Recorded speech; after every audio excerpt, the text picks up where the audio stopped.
Just a minute. Sir, could you tell us the tentative next date? I mean, next test date? I'm telling you. Just a minute.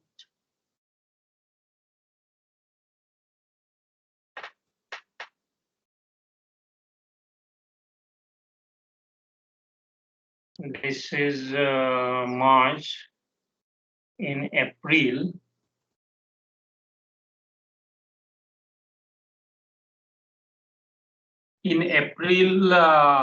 but of course, this we are yet to decide about that exact date. But in April, the test may be in the third week. Third week, I mean to say here, maybe either 12th, 13th, in between 12th and 13th. What I understand, but Professor Sahu will confirm that date. Okay, sir.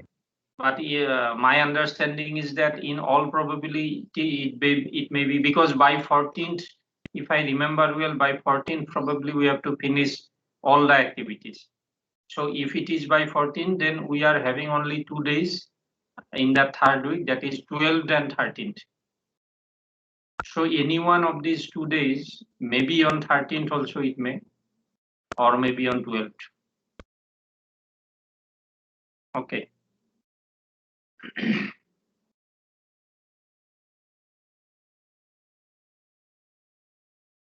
So last class we were discussing about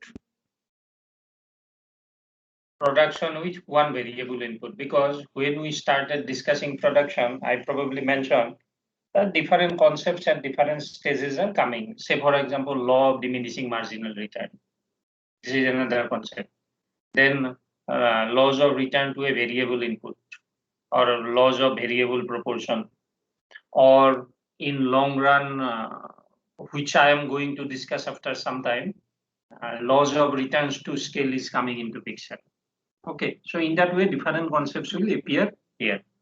So last class, we were talking about law of diminishing marginal return that is appearing in the context of short-run production, where one input is variable in nature, another input is constant.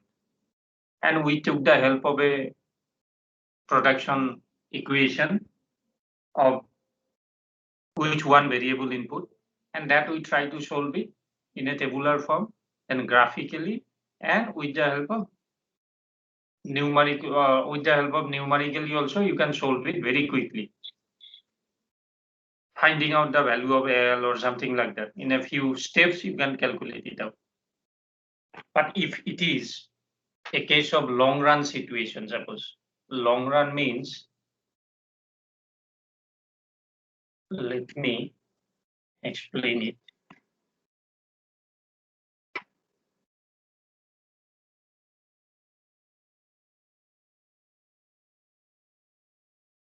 Suppose, first of all, long run means, what I mean to say, Q is a function of labor and capital. Both the inputs are variable. This is, as I said repeatedly in so many times, that this is symbolic in nature. Symbolic in nature means in long run, all of your inputs, what you are considering is variable in nature, except technology. And those basic assumptions, as usual, it remains only 2 inputs you consider here.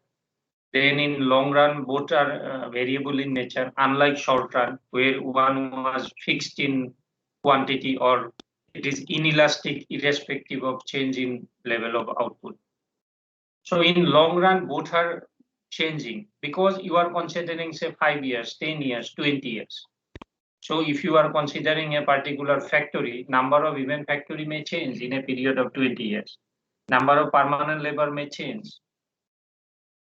Okay, number of machine may change. So all of your inputs, which were other way fixed in short run, in long run, all of your inputs will be variable in nature, except technology.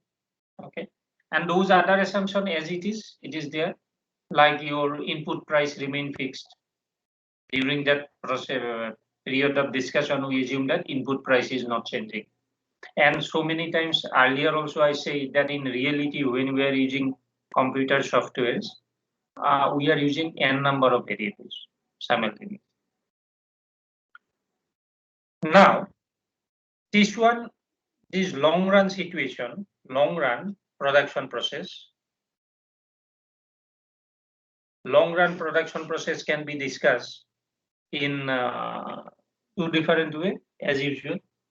But anyway, first let me go to explain some of the basic concepts. Suppose, think about a situation where you are using two inputs, labor and capital. Both are changing, long time period, suppose.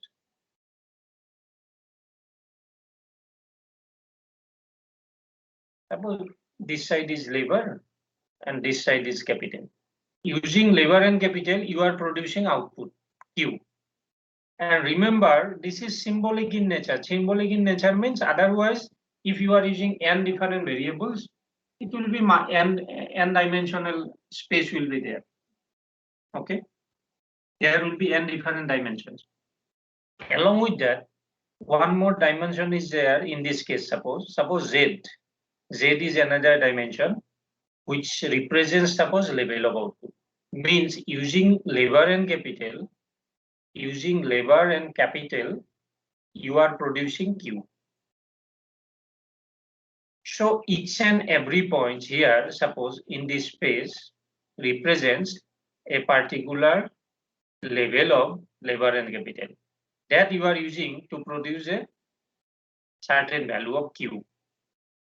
Suppose there are n different points, there may be.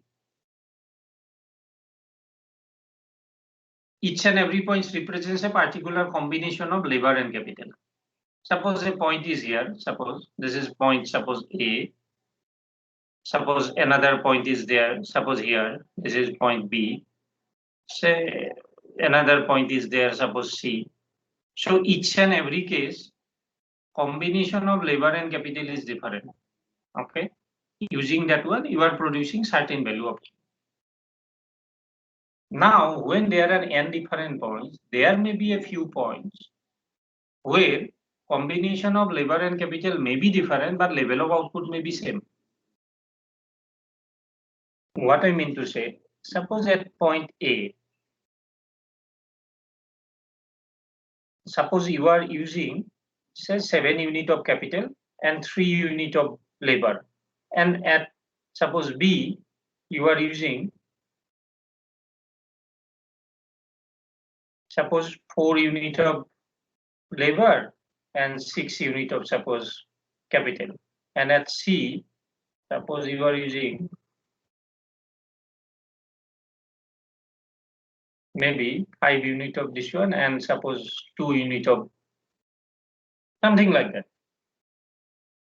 2 unit of labor means, sorry, 6 unit of labor, suppose, something like that. Now the issue here is each and every input is having different marginal productivity that you know already. Okay, and in this case, combination of capital and labor may be different, but that might be when there are n different points, there may be a few points where those combination of capital and labor might be producing same level of output. In this case, only difference may be, say at A, you are using more capital than labor, more capital intensive, but production at C is more labor intensive production process. It may happen. Suppose you are producing a pen, 1000 units of pen per day you are producing. Same 1000 units you might be producing by one, say 2 machine and 5 labor, but another person is producing same 1000 units of pen by using 1 machine and might be 8 labor or 10 labor, something like that. Second case, it is more labor intensive. He is depending more on labor than on capital. And behind the scene, those assumptions apply here, like labor can substitute capital or capital can substitute labor at a decreasing rate up to a certain extent. So if you are getting a few points where level of output Q is same, and joining those points, what will happen? You will get a line or curve. This curve is called what? It is joining what? It is joining those points where level of output is same. Because of that, it is called isoquant. Isoquant curve. Iso means equal, quantus means quantity. Iso means equal, quantus means quantity. Means this is also called equal product curve. Equal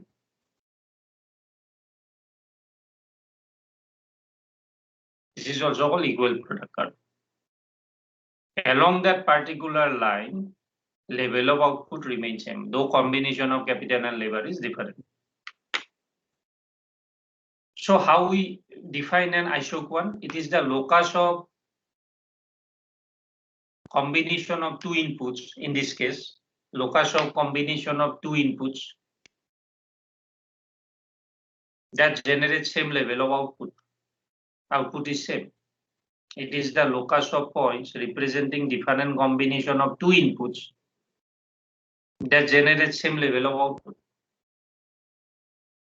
So in that way, you can define, and probably it is striking to your mind that similar kind of concept, we brought it, of course, similar discussion, but in different context. In the context of consuming two different commodity, X and Y. You remember probably towards that beginning of this particular subject, initial lectures I introduced, that was indifference curve. So similar concept here is coming, but only difference is that here we are discussing in terms of using two inputs and producing something. But in case of indifference, we were consuming two different commodity and generating some utility or wellness or welfare. So that was your indifference curve or iso utility curve. You remember, I believe. But here you are getting isoquant or equal quantity or equal product curve. So it is the locus of points that represents different combination of two inputs which produce same level of output. And similar to your indifference curve, here also you are getting four different properties. One is negatively slope,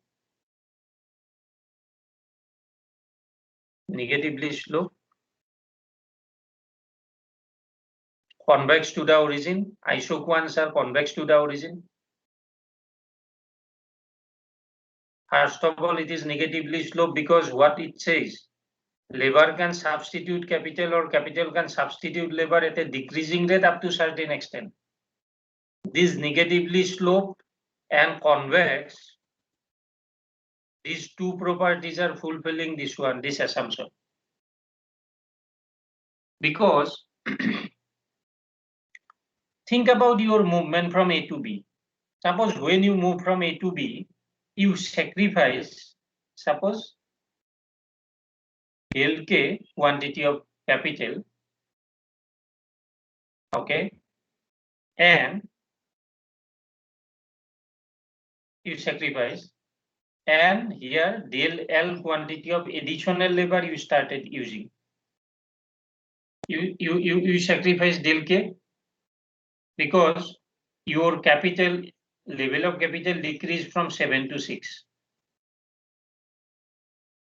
And here del L means labor at B.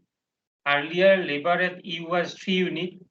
At B you are using 4 unit. Labor, increase of labor in the production process at B increased from 3 to 4 and capital decreased from 7 to 6. So decrease in capital represented by del K.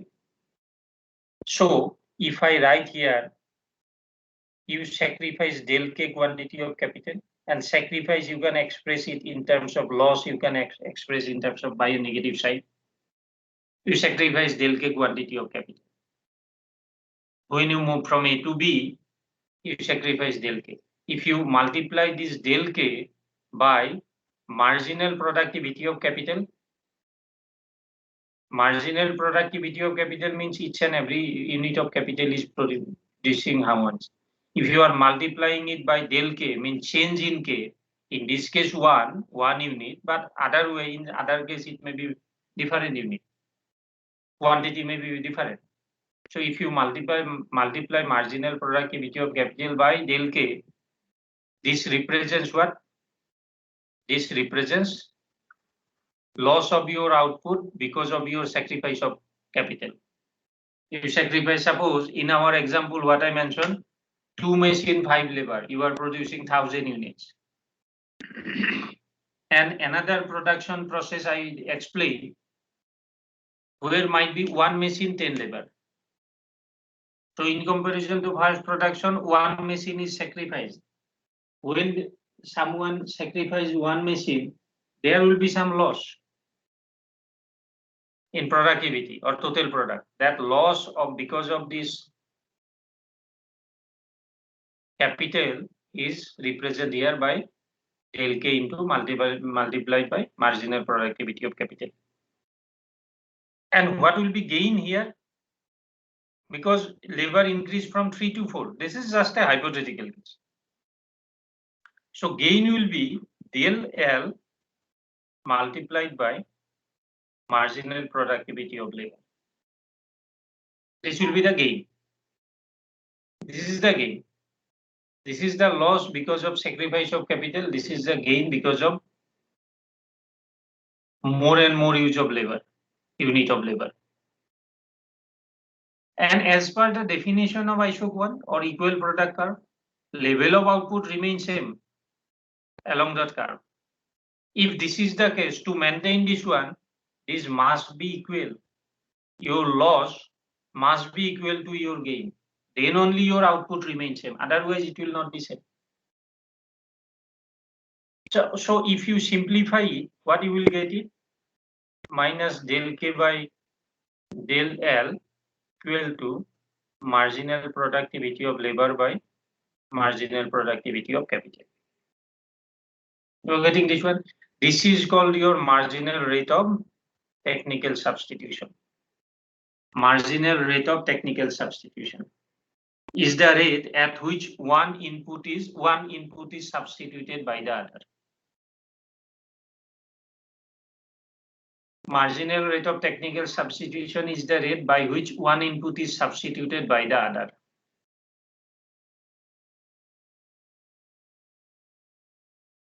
So in this case, when you move from A to B, B to C, C to maybe even D, so on, it is going on, this substitution. What is happening? You are substituting capital by labor at a decreasing rate, because assumption says what? Labor can substitute capital or capital can substitute labor at a decreasing rate.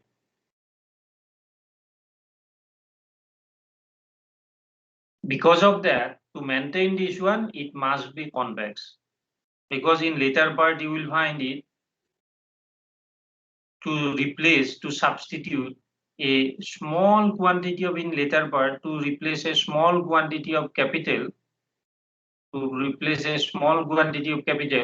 you will require a huge quantity of labor.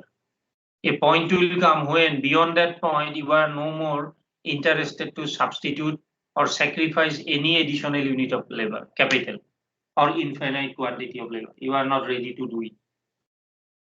And reverse way, if you move from D to C, C to B, B to A, you are substituting labor by capital, but that is also at a decreasing rate. And here also you will find an extreme point where rate of substitution will be 0.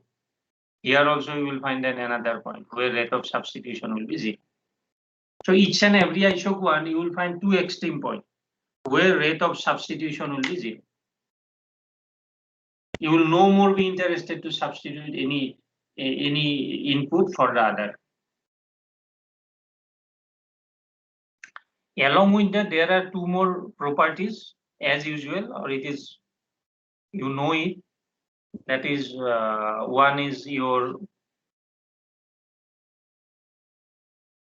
two isoquant never intersect. Means what? Means in an isoquant map, there are so many isoquants and they are not intersecting each other. Means they are parallel to each other. So two isoquant never intersect, and fourth one is higher the isoquant, higher will be the level of output.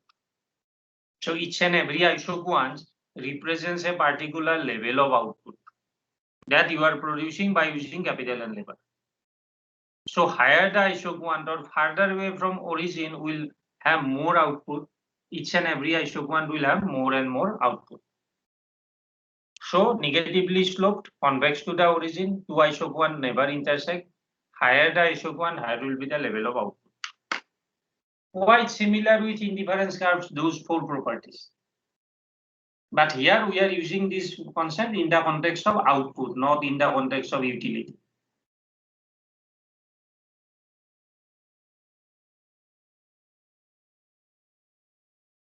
Okay. And another concept is coming here. In an isoquant map, think about an isoquant map. I will bring sometime. Today this example is not available with me, but you can bring it easily.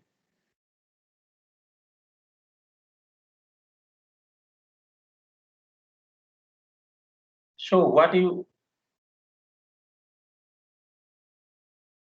came to know that each and every isoquant there will be an extreme point, two extreme point, where rate of substitution will be 0.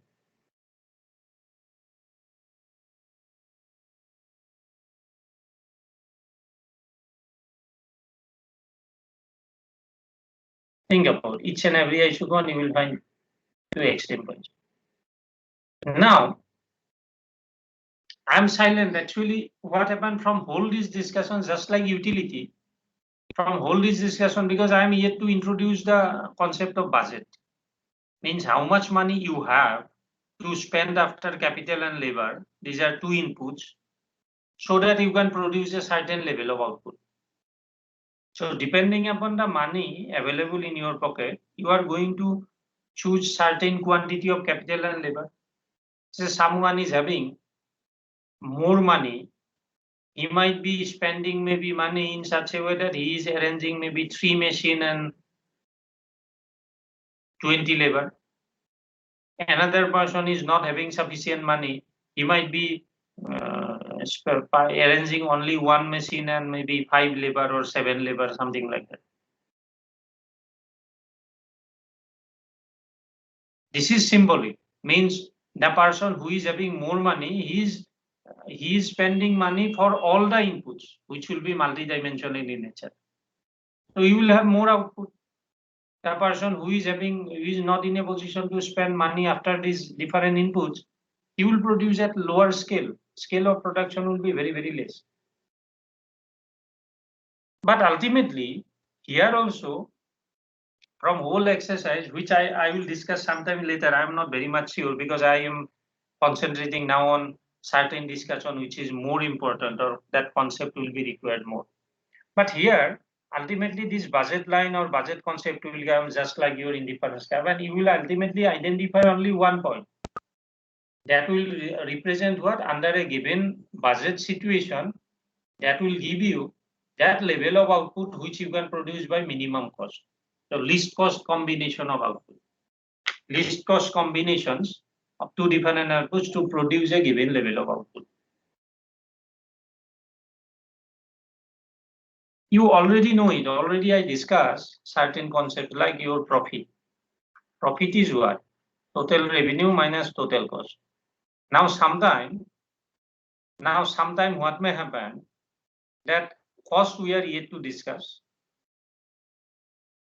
But sometimes what happens, your output, level of output may be limited. Limited means even you can produce maybe more than 1,000 units, but even if you produce, you will find it difficult to sell in market. So your market is almost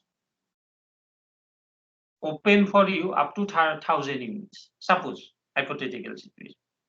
In that situation, what happens?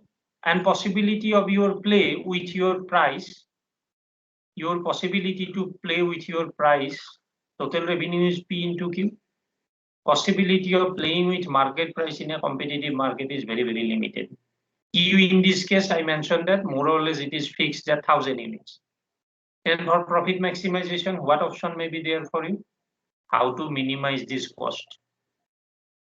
If you are in a position to minimize this cost of production, say Kiwi is 1,000 units.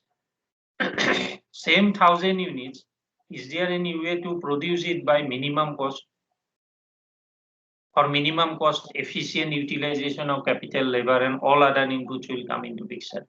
So this may be one approach where you are giving more and more emphasis on minimizing cost so that your profit will be maximum. Reducing cost of production, these are more or less constant. Reducing this value means this profit value will be more. And another concept may be where there is no upper limit. Price is fixed. Suppose market price of a particular product is 5 rupees. This is a constant value, suppose. That you cannot play. But if you produce maybe 20,000 units of this product also, you can easily sell it. Then you will not be bothered too much about this cost after a certain period, which I will discuss sometime later. But you will rather more concentrate on producing more and more so that your total profit will be more. Anyway, I will discuss these issues in detail later on. Professor Nayak will also discuss in detail. So each and every point, so you will find two extreme points. So depending upon, suppose today my budget is 1,000 rupee, tomorrow it may be even 2,000 or 3,000 rupee also. That possibility is there. My budget may change. So accordingly, my equilibrium point also may change. So in this case, what is happening? If you consider this one, two extreme points of each and every isoquants without knowing the budget, and you are joining those extreme points, then you are getting two lines. This one is called upper ridge line.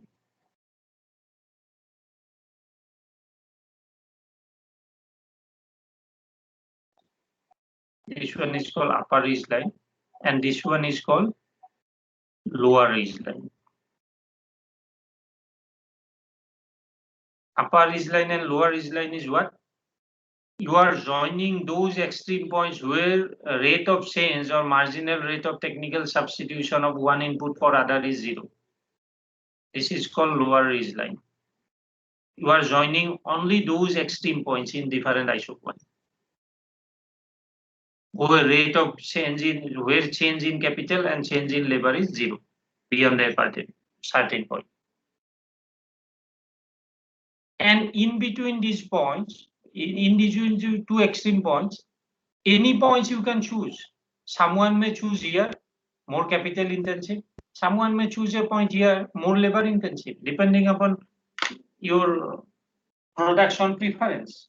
But level of output is not changing. Across isoquant it may change, but any points you can choose it in negatively sloped portion. Here you will find your production process is technically efficient. Any point, ultimately how much money is there, depending upon that one, ultimately your isoquant may vary.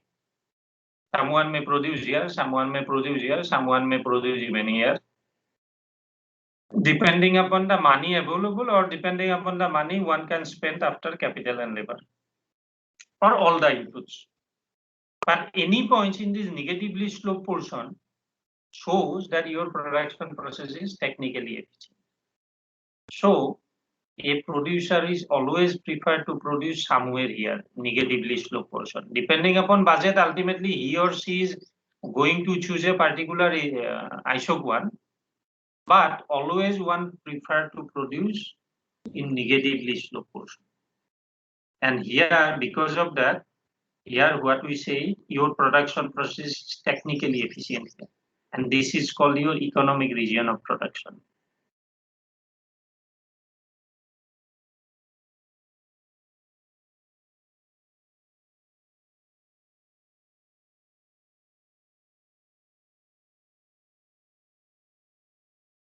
Economic region of production.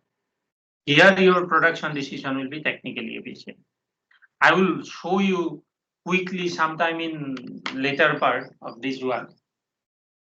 From Dominic Salvatore's that particular book, I will show you a diagram, a few values, which shows very clearly.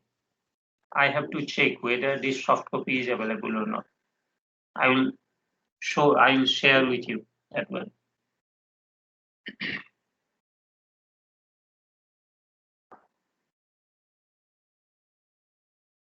Let me check. Just a minute.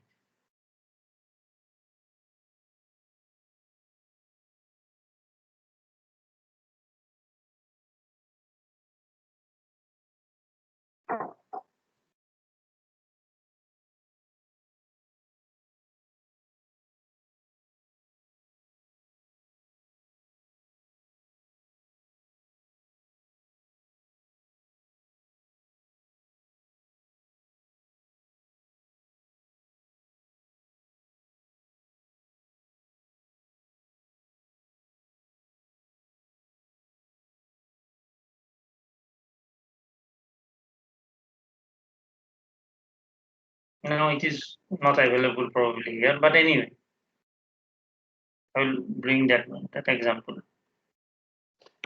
So this is economic region of production, upper ridgeline, lower ridgeline. So these four properties I discussed now, the issue here is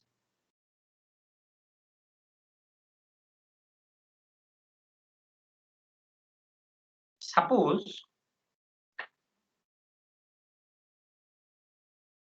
here we are getting Q is a function of labor and capital. Both are changing or both may change.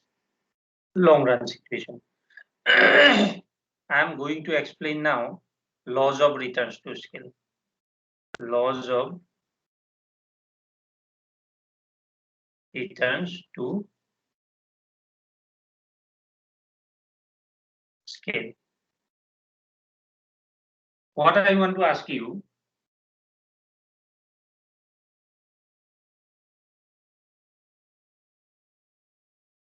suppose right now you are using your production, in your production, one machine is there.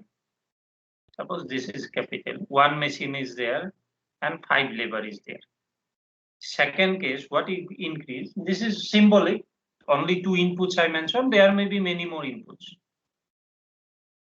Second case, you increase both the inputs by 100%. Machine become 2, labor become 10. Third case, machine become again 100% increase 4, labor increase to 20. Capital and labor, again I am saying it is symbolic, means all of your inputs, including your factory, everything, you increase by 100%. Each and every case, all of your inputs, whatever inputs you are using it in your production, starting from raw material, machine, factory, number of worker, all, everything, you increase by 100%. Each and every case you are going on. What will happen to output? Quickly, you tell me. Plus 4 or 5 standard question. What will happen to your output?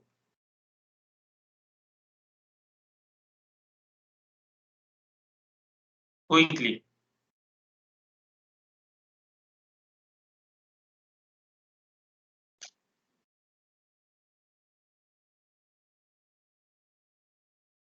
Tell me quickly. The issue here is that you are increasing, you are producing something, whatever. Suppose pen you are using, a pen, long run situation, I am considering. Each and every case, you are increasing all the inputs by 100%. What will happen to your output? Quickly, do not waste time. Are you here or not?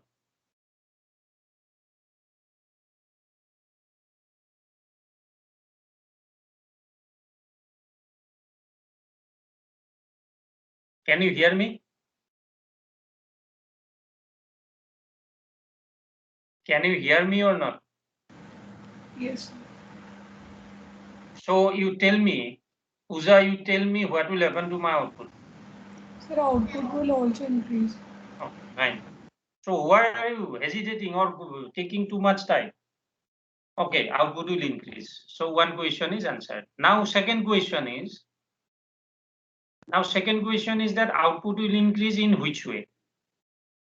Because here I increase by 100% each and every case. Will output increase by 100%? More than 100%, less than 100%? Which way output will increase? Quickly. Do not worry for mistake. Let it be, but do not waste my time. Time is very, very valuable here. So by 100%. Okay. Any other answer from anyone?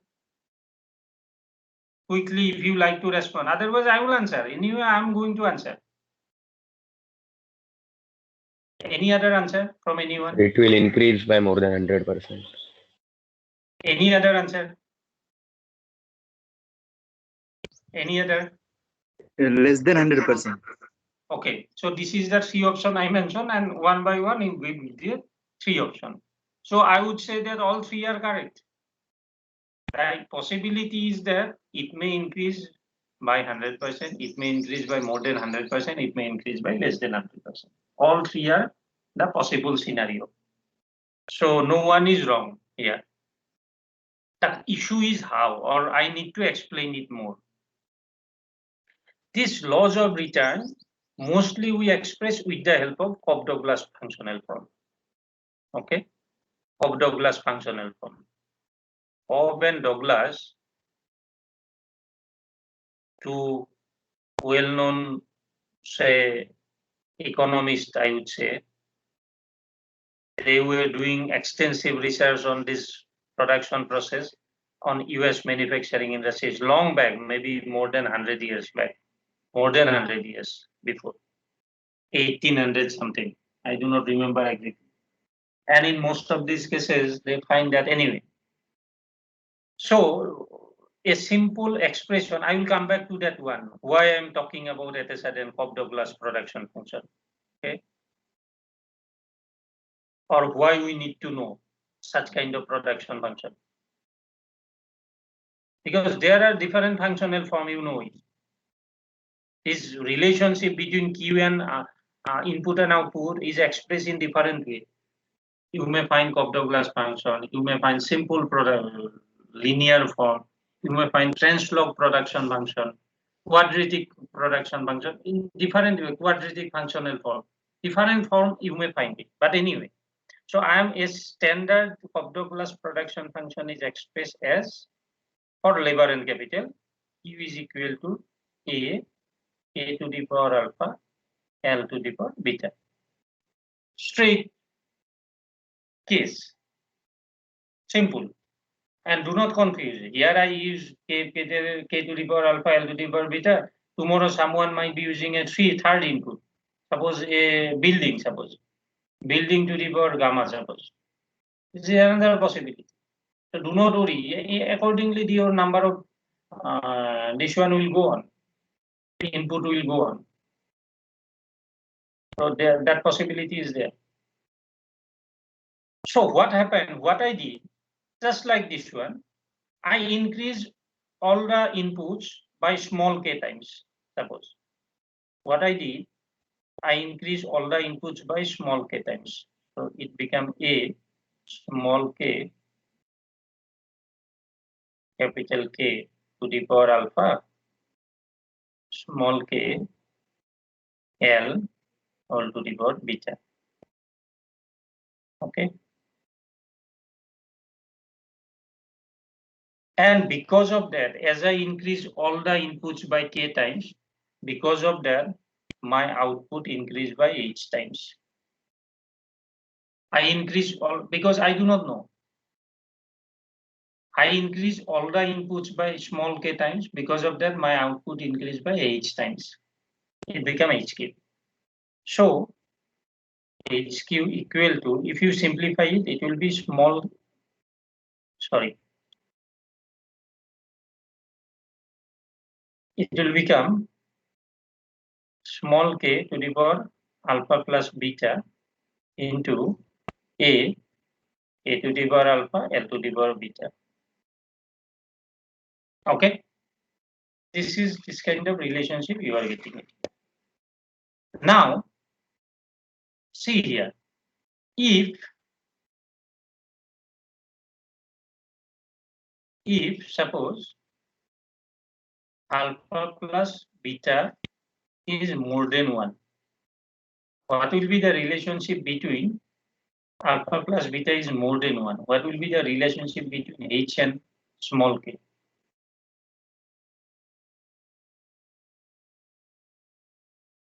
Quickly, if someone like to respond, alpha plus beta is more than 1.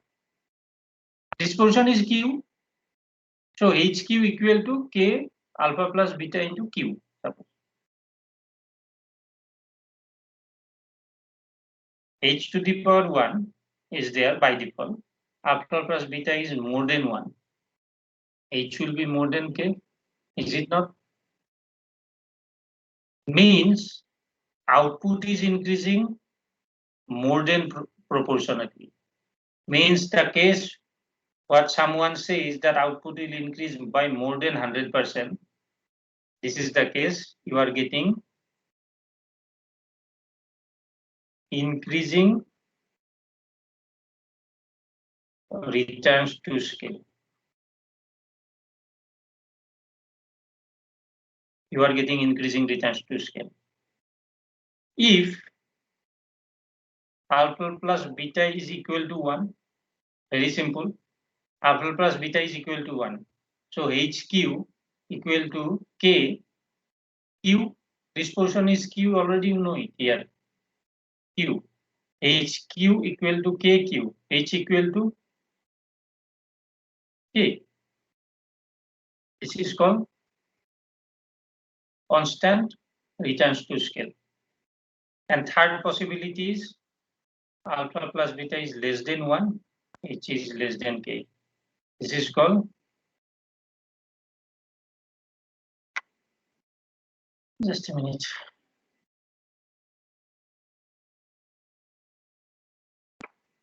This will be called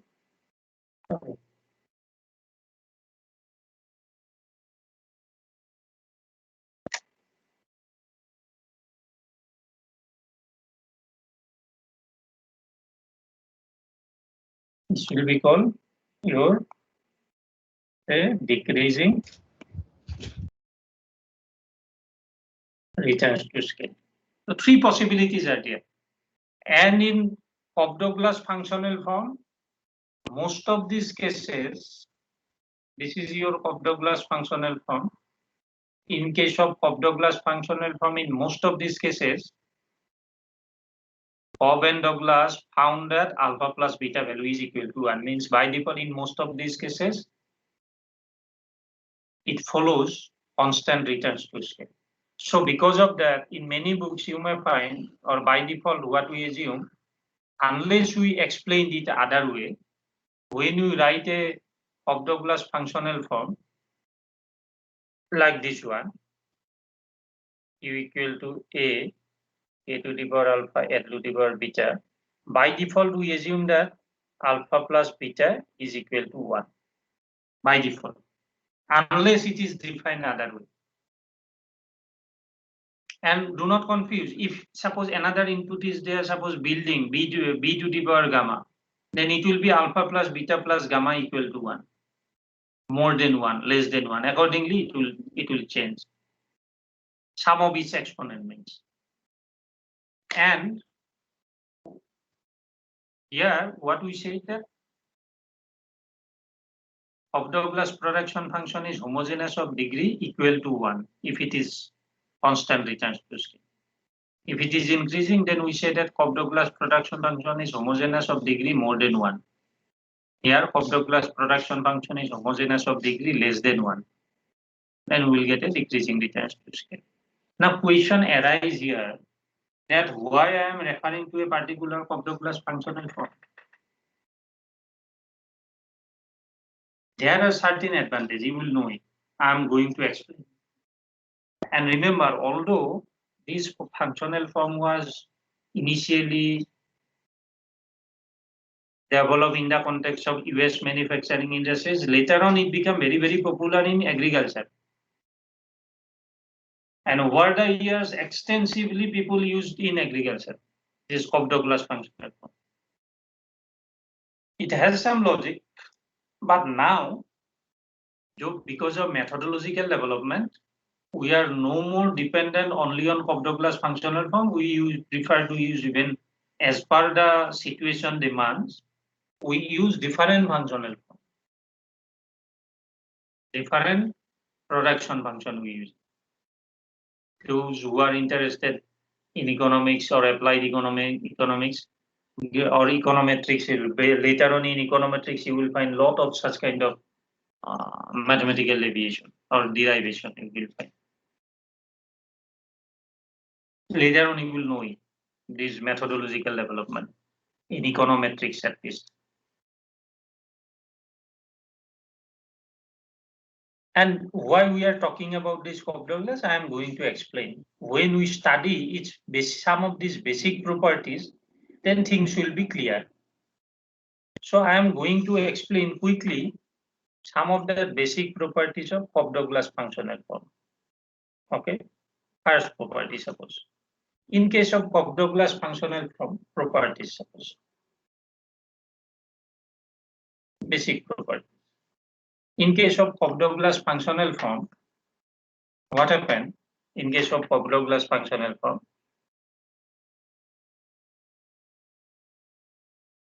So marginal product or average product depends upon both the inputs.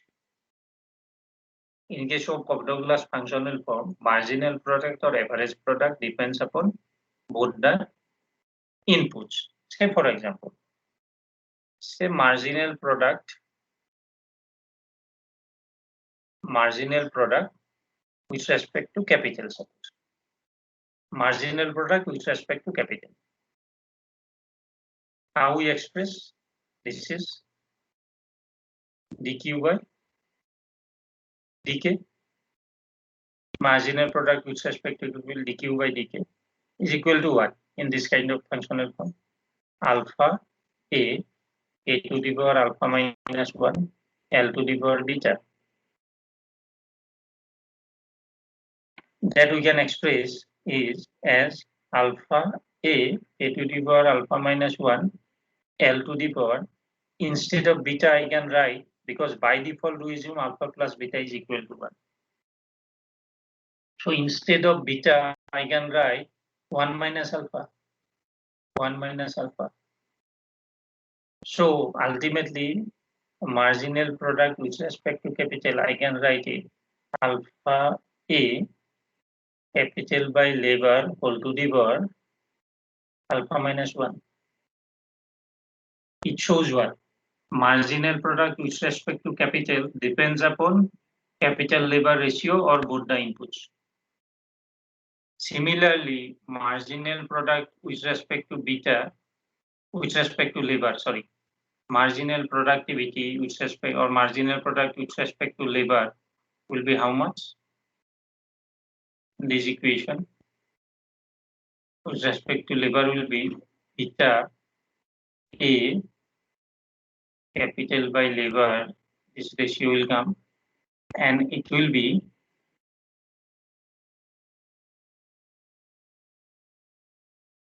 beta, bring here, it become beta minus 1.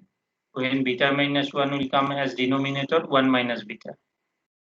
It will be 1 minus beta. You can check it. Similarly, you go for a first order derivative. dq by dl. So I believe you will get beta a capital K by L or capital by labor or to the power 1 minus beta.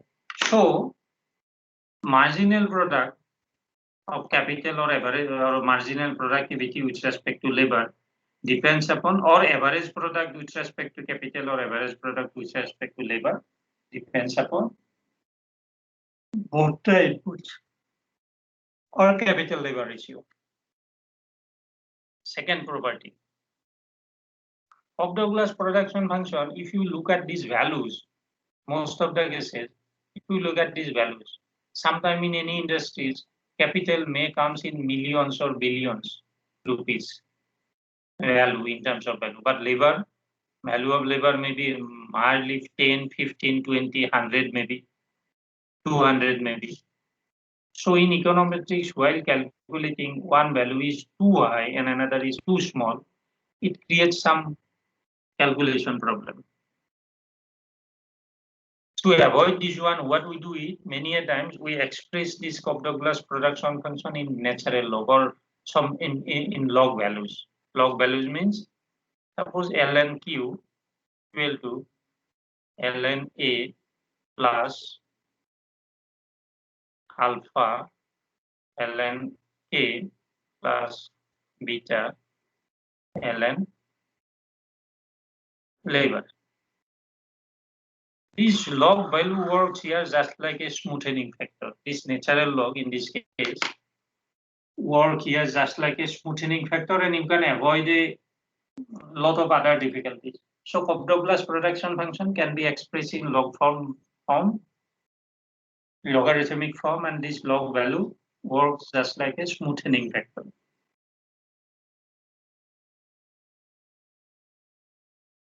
Then another property is Cobb-Douglas production function is homogeneous. Already I mentioned earlier also, and degree of homogeneity depends upon sum of its exponents. Cobb-Douglas production function is homogeneous, and degree of homogeneity depends upon sum of its exponent. Means here it depends upon degree of homogeneity depends upon alpha plus beta. The homogeneous production function and degree of homogeneity depends upon sum of its exponents. Okay. Now, fourth property.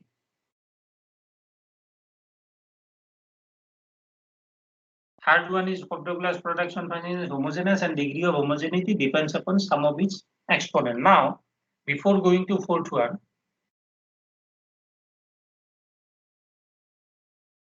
what is, say our equation is what? Our equation is Q equal to A to the power alpha, L to the power beta, and by default we assume alpha plus beta is equal to 1. Now, what is this alpha and beta? What is this alpha?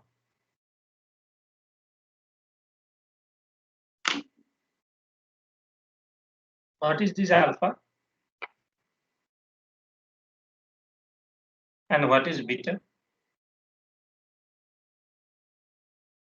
What is beta and what is alpha? Can you tell quickly or guess? Someone, if you like to respond quickly.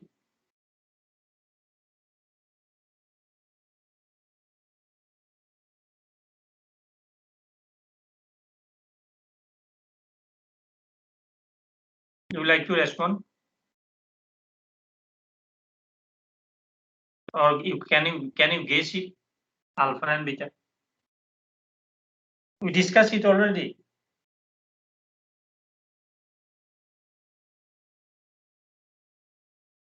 In other name, already we discussed it.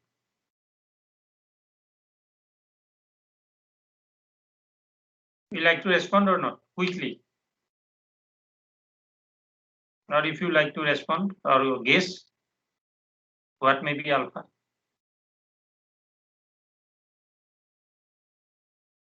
Alpha is nothing but your elasticity of output with respect to capital. And beta is elasticity of output with respect to labor. And I mentioned it during that time also that elasticity concept is used in a different way. Not only it's restrict to your price elasticity of demand or income or cross elasticity. Say what is elasticity of output Q with respect to capital? This is dQ by dk into K by Q. dQ by dk into K by Q. This is the form for elasticity of output with respect to capital.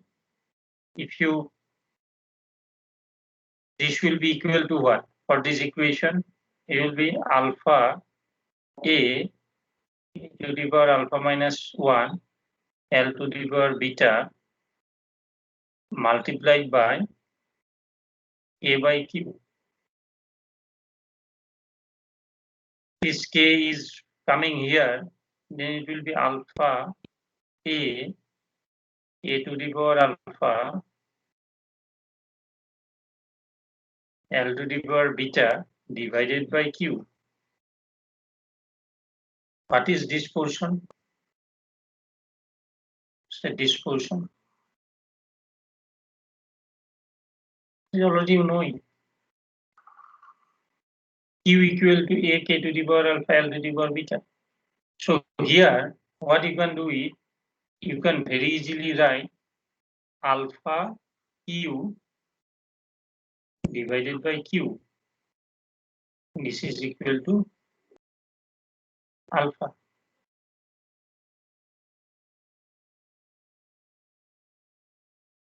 So your alpha is equal to elasticity of output with respect to capital. I believe similarly you can derive it for beta dq by dl into L by Q. You go on deriving, you will get ultimately the n value you will get is nothing but beta. So this represents elasticity of output with respect to capital and elasticity of output with respect to beta. Now you see the big advantage. Big advantage here, suppose in this case,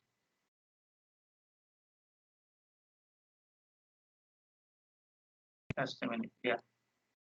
Suppose in this case, this is capital is one of your variable, labor is variable, using labor or inputs, using capital and labor, you are getting output. Alpha and beta is estimated coefficient. This is directly giving you elasticity value. Means what information you will get? Suppose the alpha value is 0.8. The meaning is if I increase my capital by 1%, keeping all other inputs or all other variable at certain level constant, my output will increase by 0.8%. 0.8 value is suppose 0.8 value. Meaning is if I increase capital in my production by 1%, keeping all other factor at certain level, output will increase by 0.8%. So directly you are getting the elasticity value here in Cobb-Douglas functional form. But if you think about a linear form, try to calculate it, you will find you consider a linear production function, try to find it out.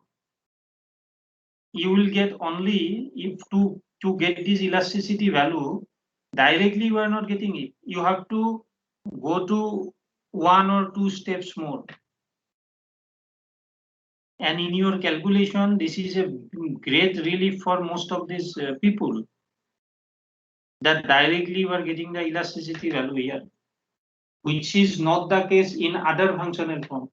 And because of that, this Cobb-Douglas functional form was very, very popular in economics initially. But now, because of our requirement is different, methodological development was quite good. So we are using, as per the demand, we are using different functional form. I do not want to open this Pandora's box right now. Why? Because a lot of explanation required. Say, for example, I am talking about suppose a logit or probit model. Suppose where we use it. Suppose in this case, Q is a continuous variable. So think about a. Anyway, I do not want to go right now because it will take too much time to elaborate.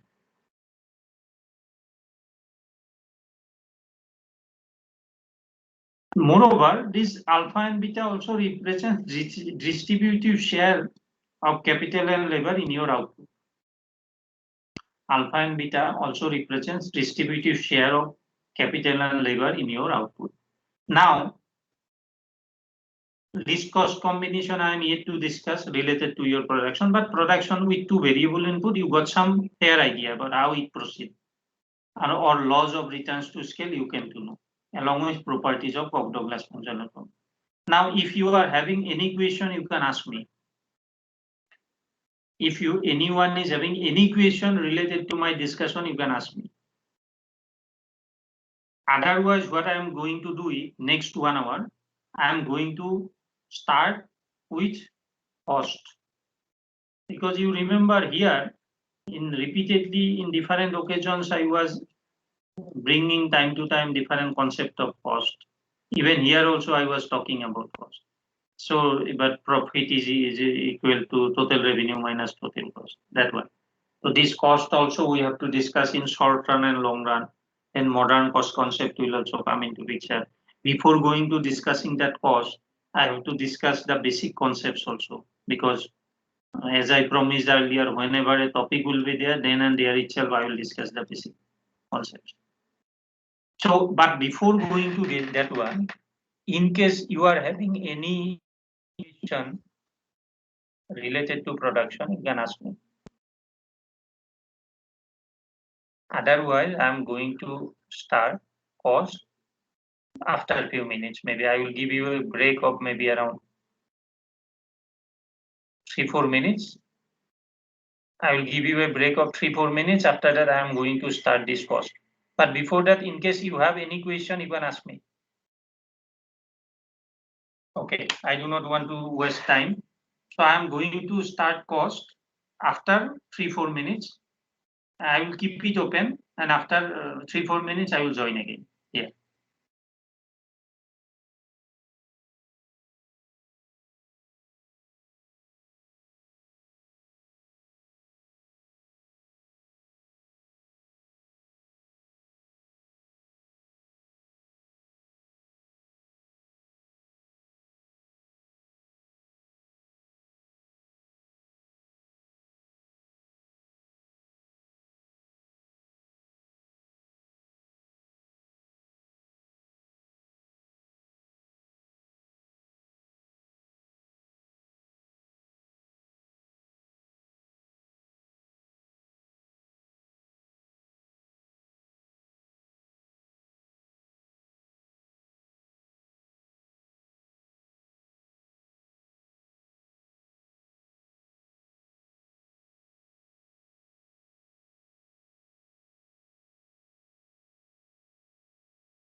Can you hear me? And can you see the whiteboard? Can you hear me and can you see the whiteboard? Yes. Yes, sir. So now I'm going to discuss cost. You know it already. In production, we use in our discussion what we say, production is a function of labor and capital, suppose.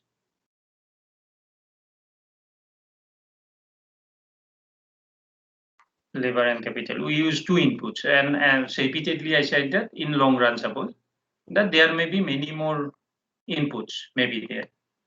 Now, nothing is freely available. In reality, suppose you are using labor. Labor, you might be hiring labor from outside. Against each and every labor, suppose per day you are paying 300 rupees. So some cost is involved. Any input that involves some cost. Now someone might be thinking about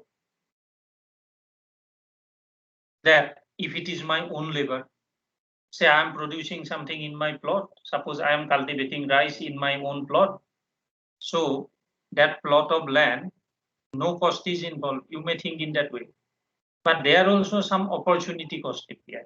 So now the first concept API is what is actual cost and what is API. Just a minute.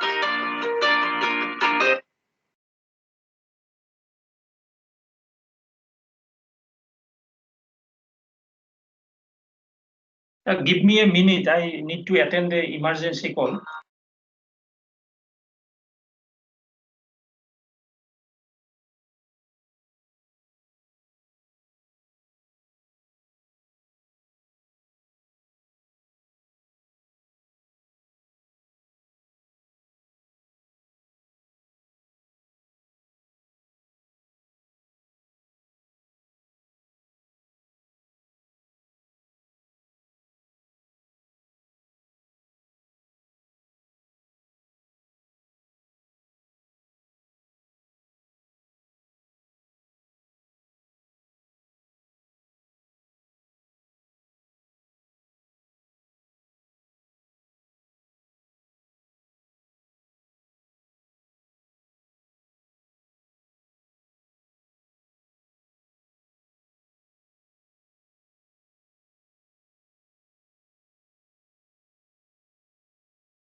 Can you give me around 5 minutes time, because I need to make at least one very emergency call. I'm sorry, but I am helpless actually. Some people are waiting. Just give me 5 minutes break. Okay. Okay.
Can you hear me? Can you hear Yes, me? sir. Sorry, actually, there is some last 3 days was a holiday, and related to some projects, some account linking is important for some research project from ministry. Someone is sitting in registrar's office, linking some problem they are facing. So problem is not solved anytime. I may be required to receive 1 or 2 more phone calls. But anyway, so what I was telling that nothing is freely available. So few concepts are coming that try to express cost in different way. Same cost may be expressed in different way. One is your actual cost.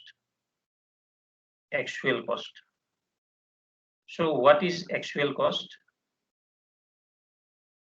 Whatever actually you are incurring in a business, that is called your actual cost. Whatever actually you are incurring in business, that is called actual cost. Okay. Say for example, I am producing a pen.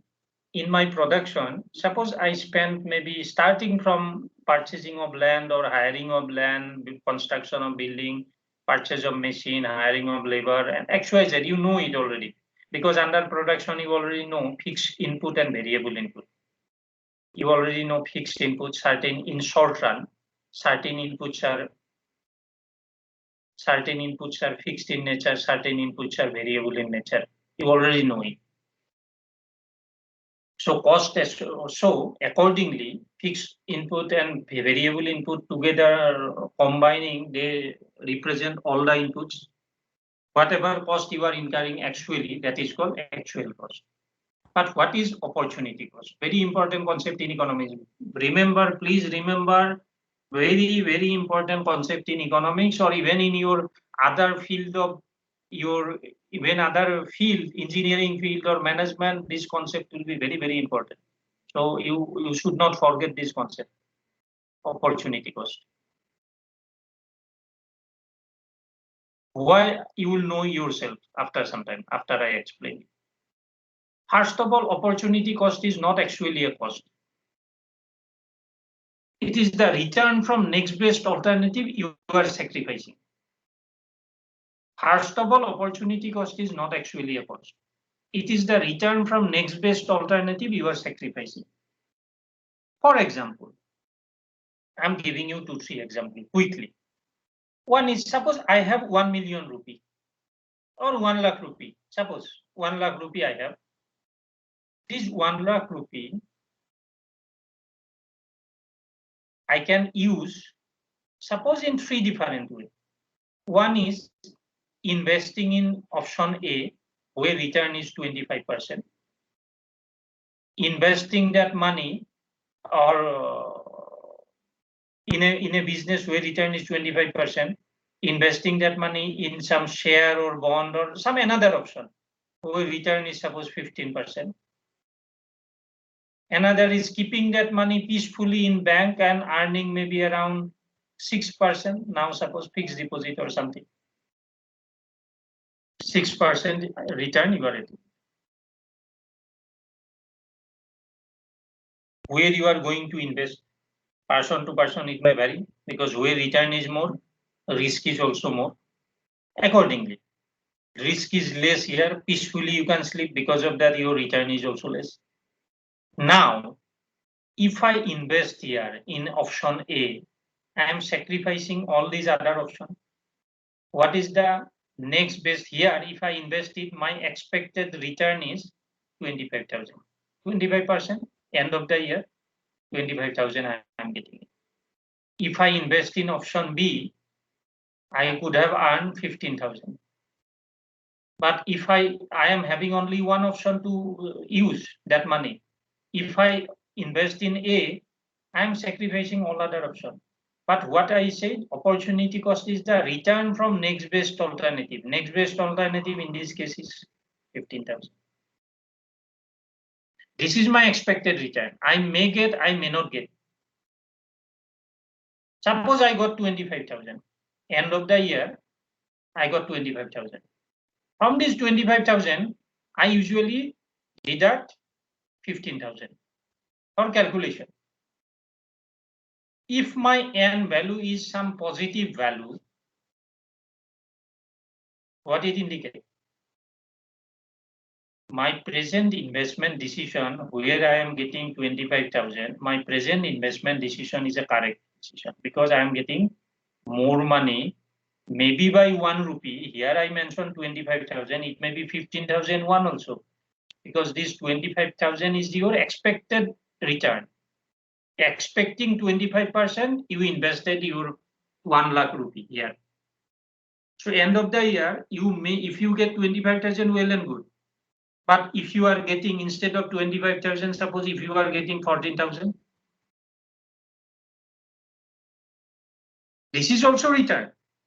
You got 14,000, not 25,000, you got 14,000. What was your next best alternative? Next best alternative was 15,000. So in this case, N value will be a -1. If it is a negative value, what it will indicate? It will indicate that you are having a better opportunity which you sacrifice. Negative value means your alternative was much better than your present return. Present return is 14,000. So alternative is much better than your present one. So you should think about seriously what to do, because N value is negative. If N value is a positive, you can say that, okay, my present decision is okay. But in N value is negative, I am having a better option than my present one.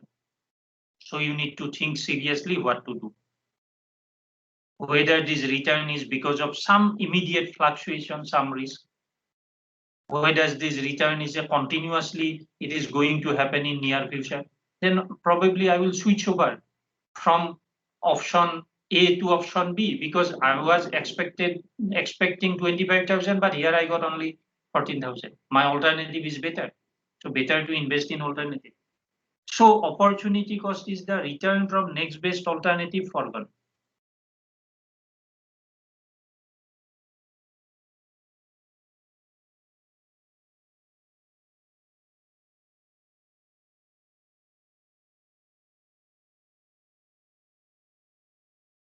Okay. This is the return from next best alternative.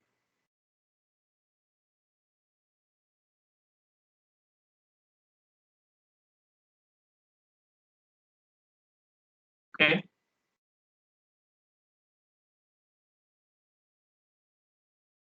Say, for example, here I mentioned, suppose labor. Suppose you are the worker come owner in your factory. You are working in your factory. You are the owner also, and you are the manager also. When you work in your own factory, you are in return, you are not getting anything.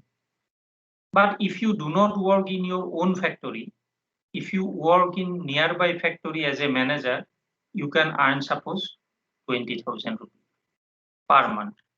But as you are working in your own factory, you are not getting anything.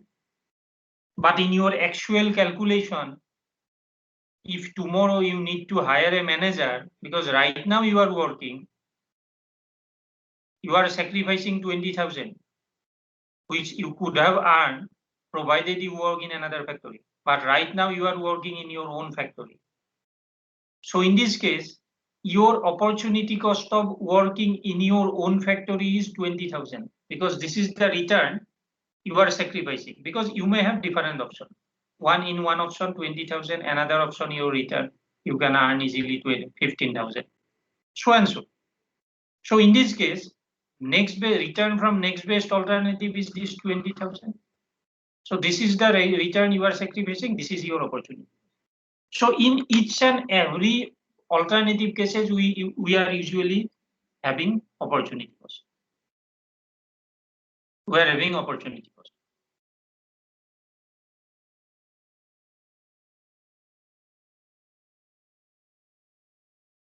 So in this case, what is happening? This 20,000 is the opportunity cost. Say I am hiring a labor. I'm giving you another example. I am hiring a labor by paying 300 rupees. But that labor can be utilized in 3 different activities. In one activity, if I utilize that labor, return against that labor is 500 rupees. Another activity, it is 400. If I utilize that labor in another activity where return is 500, then opportunity cost of utilizing that labor is 400, because I am sacrificing this opportunity. So this is not actually a cost. It is the return from next best alternative, and why we need to study, particularly in your investment decision here. It is an indicator. Indicator means whether your present decision to invest your money in a particular activity is good or bad.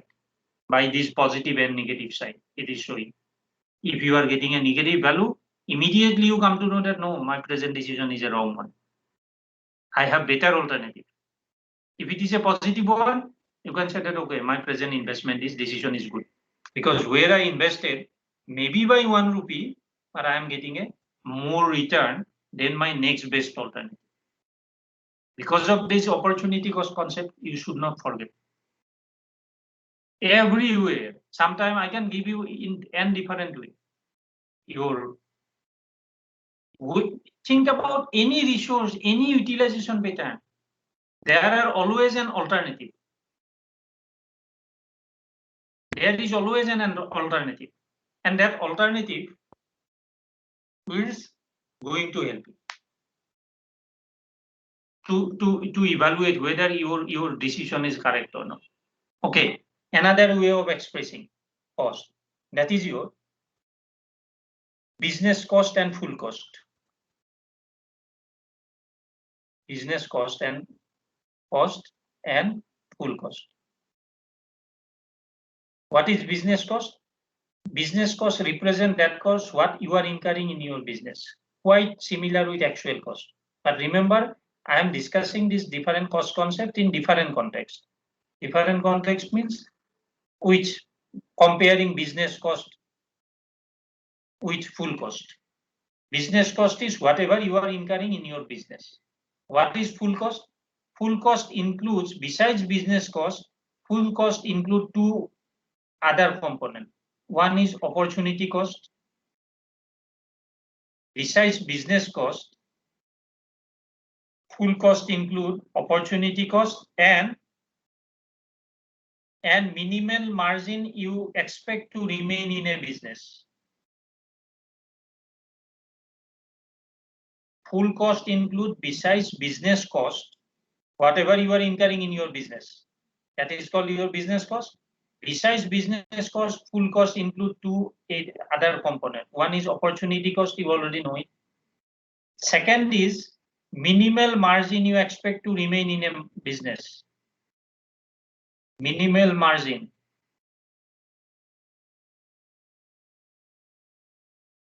Minimal margin you expect to remain in a business.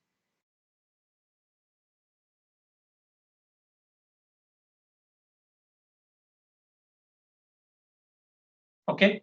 Now, what is this minimal margin to remain in a business? What is this? Okay, let me explain that one.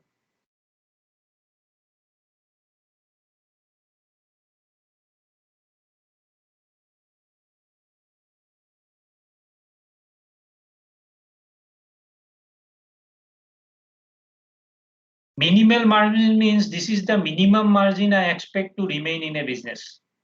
Say, for example, I'm doing a business where my expectation is that, okay, minimum return I expect is 10%. If 10% return I am not getting it, I will not remain in that business. I will leave that business.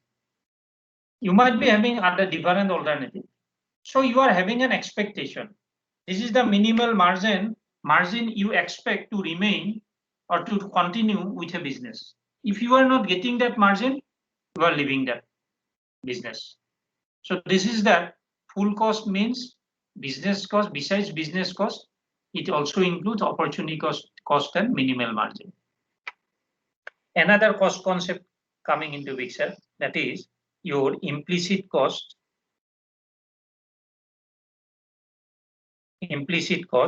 and explicit cost.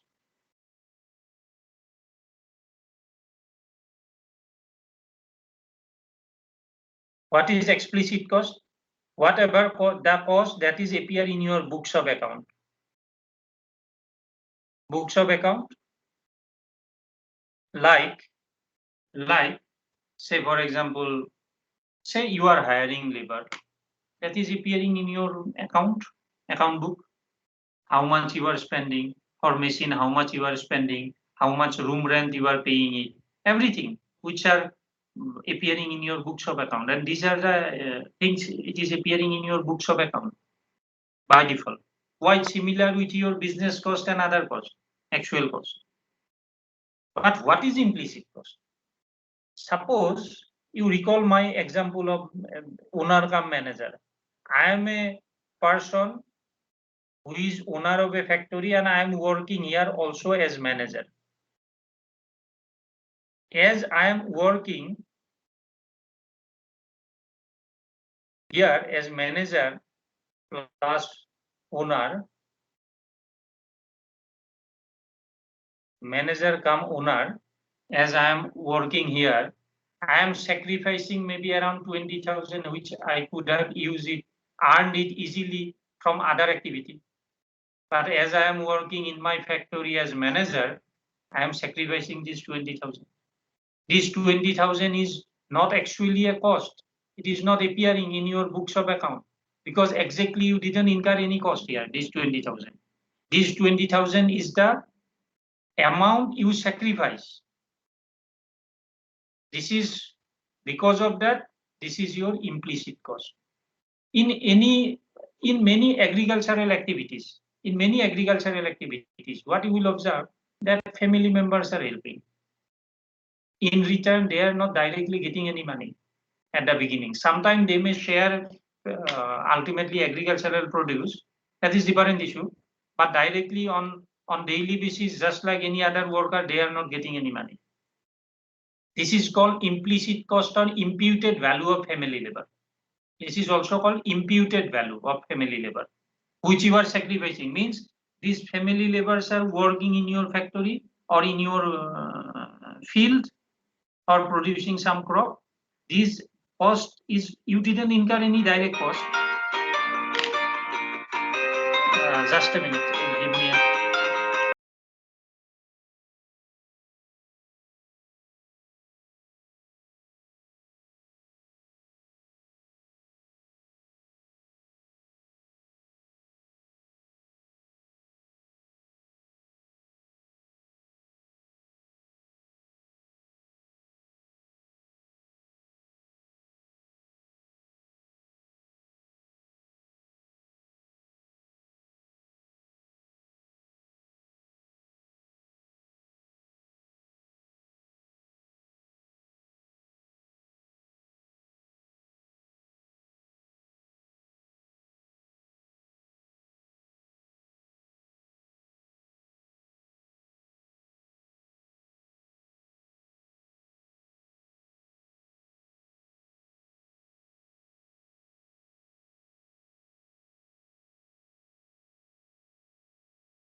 So, I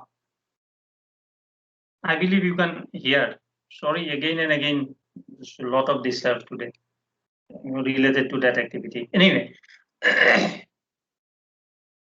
so these implicit costs are, as they are not direct costs like family member. For family member, you are not paying anything, so it is accordingly it is not appearing in your books of account also.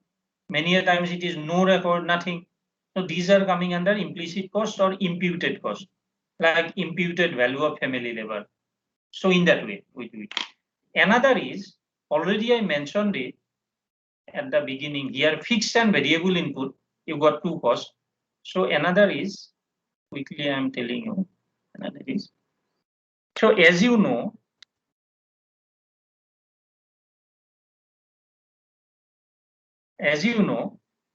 there are certain, in short run, there are certain fixed inputs.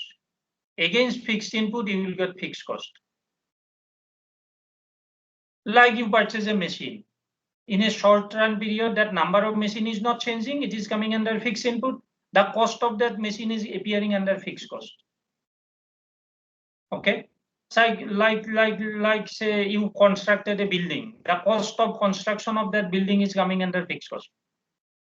But along with that, in short run, you already know there are variable inputs like raw material. Depending upon number of output unit you are producing, you are getting variable inputs which may vary even in short run.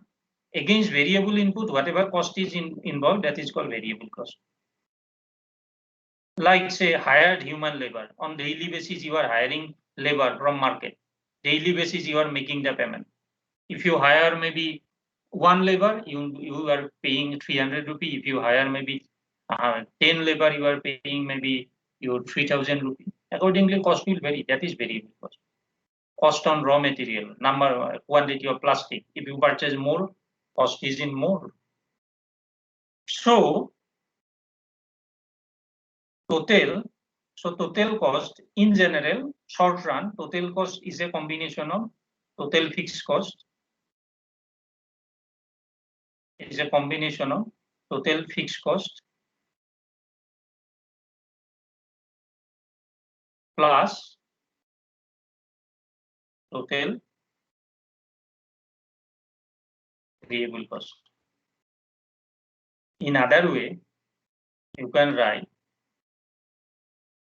TC, total fixed cost, plus total variable cost. In that way, you may find. Another cost concept you will find, quickly I am discussing, that is your private cost and social cost. Private cost versus social cost. Private cost means, suppose you are producing a pen, whatever cost you are incurring, that is your private cost. Suppose you are a producer producing a pen in a factory, it is your private production. Whatever cost you are incurring in that production, that is your private cost. Okay. But suppose sometime what may happen, just a minute, give me a minute.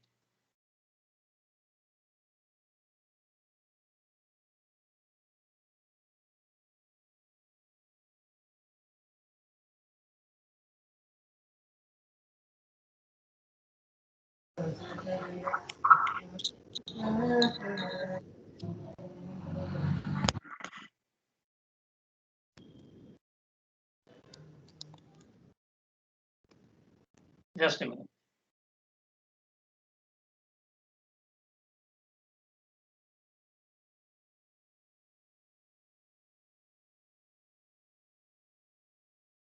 Just give me a minute.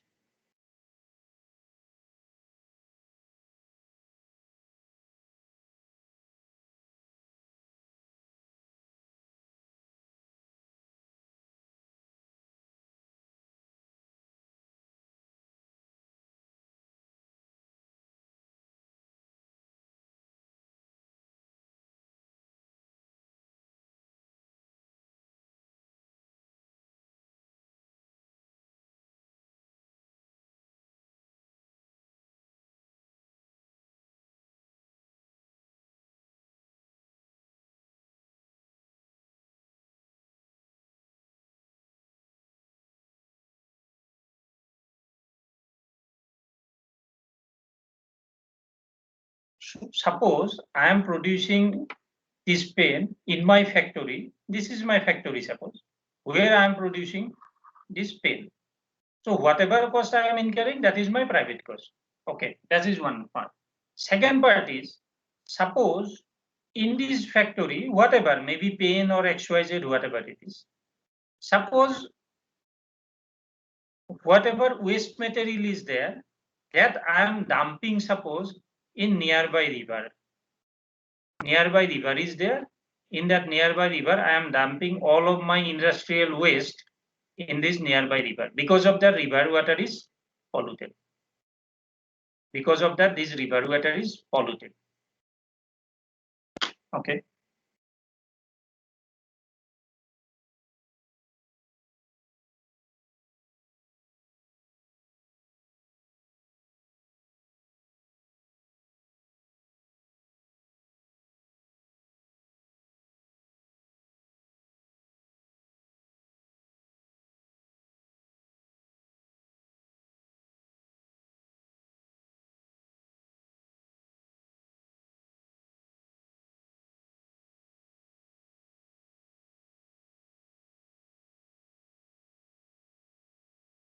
I dumped all my industrial product in nearby river.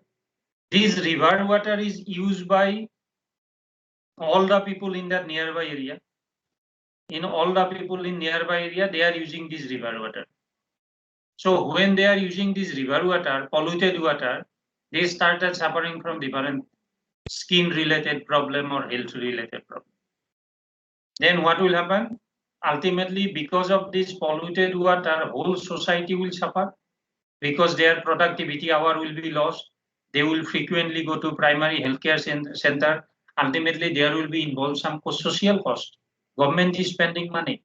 Their productivity hours are working. This is a loss for whole society. So this is called your social cost. Means social cost involve private cost plus external cost. Social cost involve private cost plus external cost.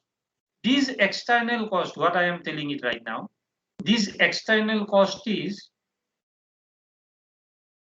bear by whole society.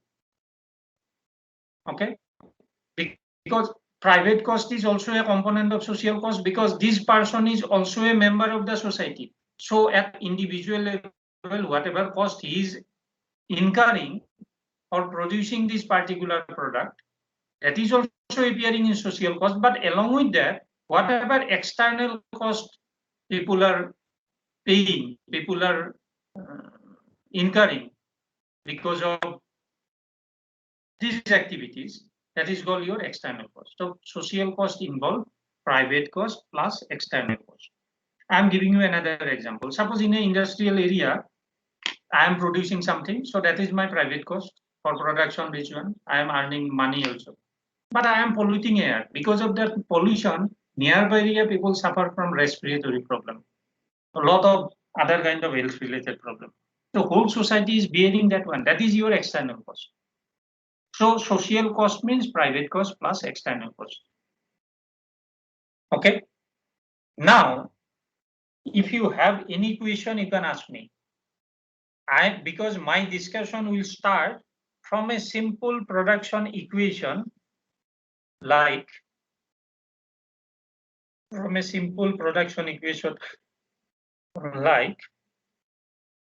total cost equal to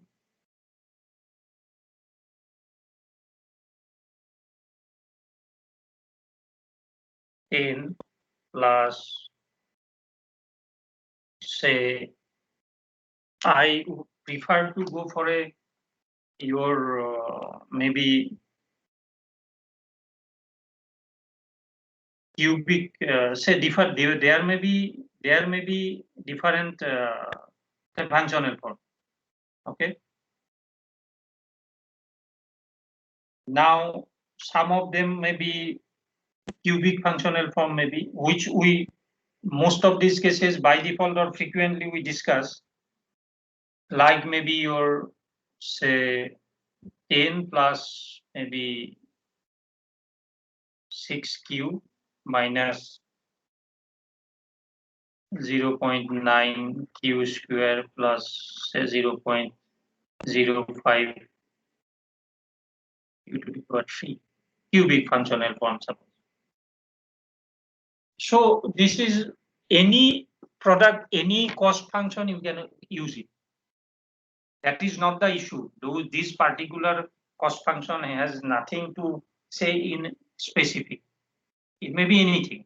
But the issue here is, by seeing the cost function, you should understand that this is an example of short-run cost function, because right now I am discussing short-run cost function.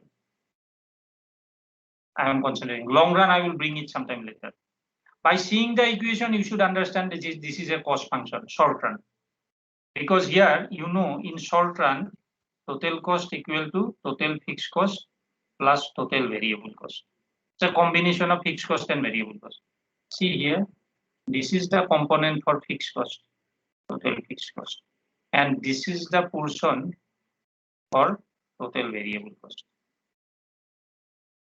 By seeing the equation, you should understand the basic way of identifying the fixed cost components is make Q 0, output 0. Output 0 means what? I am yet to start my production. For construction of a building, I purchase a plot of land. I constructed a building accordingly, but I am yet to start my production. So level of Q is 0. Q is the output. My production is yet to start. But then also, as you know, in any business, you need to invest some money at the beginning. Sometimes it is termed as establishment cost associated with establishing that business at the beginning. If it is a plantation crop, your return will start maybe after, suppose 5 years, 10 years. Suppose tea, your return will come after maybe 5 years, 10 years. Just hypothetically, I'm talking about. So in that case, say cashew nut, suppose, many of you know it. Cashew nut return starts maybe around after 4 years, from 5th year onwards. So initial 4 years, preparation of your land, planting of that crop, lot of activities involved, and it requires money. But against that investment, you are not getting any output. Return is yet to start. That is your establishment cost. So that is coming under, in this case, your fixed cost as a component of fixed cost in this case. It may be. Okay. What I mean to say, this 10, suppose 10 may be 10 million rupee, 10 may be 10,000 rupee, so and so. This 10 is a representation of fixed cost. Say, for example, I hired a factory with an agreement that 10,000 rupee per month I will pay. Whether I produce or not, this 10,000 end of the month, 10,000 I have to pay to each owner as per agreement. So this 10 is the fixed cost. Irrespective of level of output, this cost remain fixed. Okay. So one simple way of identifying that fixed cost component is make Q 0. Whatever cost is remain, that is your fixed cost. I'm leaving you here. I can continue, but in between, lot of time I lost today because of some emergency. But anyway, next class I will finish this quickly. In one class, I will require at least one class to finish this short run as well as long run. Not much is there to discuss. And I will explain some of that concept. In the meantime, I am giving you some hints. Fixed cost, variable cost concept you already know. Next concept I will bring here is your average cost. And another cost concept I will bring here, marginal cost. These two I will explain it using this equation next class. Next class I will explain it in detail. If you have any question, you can ask me quickly.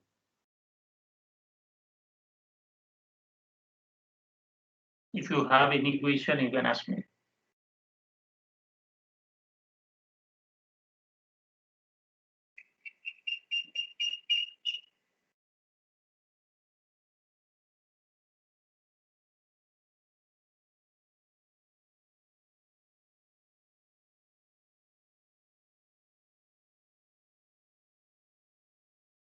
Any question if you have?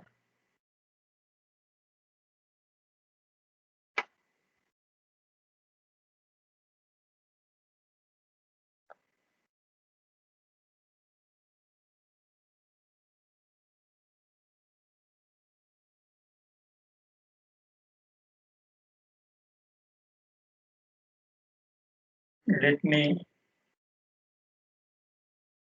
stop my